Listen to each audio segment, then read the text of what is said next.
ఎవరు చనిపోయారు అమ్మాయి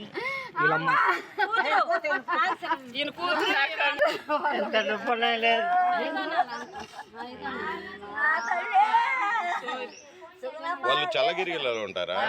అదే ఇప్పుడే నేను ఫోన్ చేశాను. తెలంగాణ నుంచి కనిగిరికి వస్తున్న కార్యక్రమంలో మార్కాపురంలో మన రైల్వే స్టేషన్ దగ్గర ఒంపులో వచ్చేసరికి యాక్సిడెంట్ అని చెప్పి బస్సు యాక్సిడెంట్ జరిగింది. ఆ యాక్సిడెంట్లో వచ్చేసరికి పిచ్చమ్మ, అదేవిధంగా రుక్కు అమ్మాయి ప్రెగ్నెన్సీ, తర్వాత తిరుపతి అనేది 3 వ్యక్తులు ఉన్నారు. ఒక వ్యక్తి అనేది తిరుపతి అనేది బస్సులో నుంచి బయటికి రావడం జరిగింది. తర్వాత 2 సజీవ దహనం జరిగింది. 2 కాదండి 3 కడుపులో ఉన్న చిన్ని ప్రాణం కూడా జరిగింది. దీనికి చర్యలు తీసుకోవట్లేదు గవర్నమెంట్.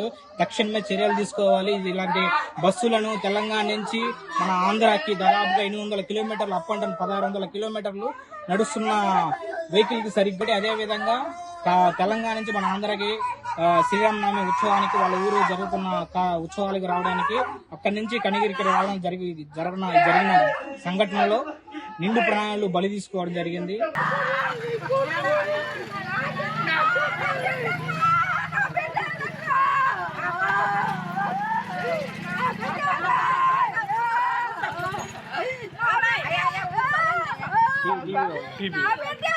ఎవరు చనిపోయారు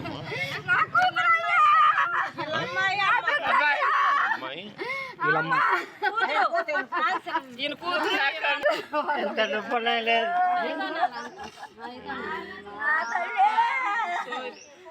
వాళ్ళు చల్లగిరిలో ఉంటారా?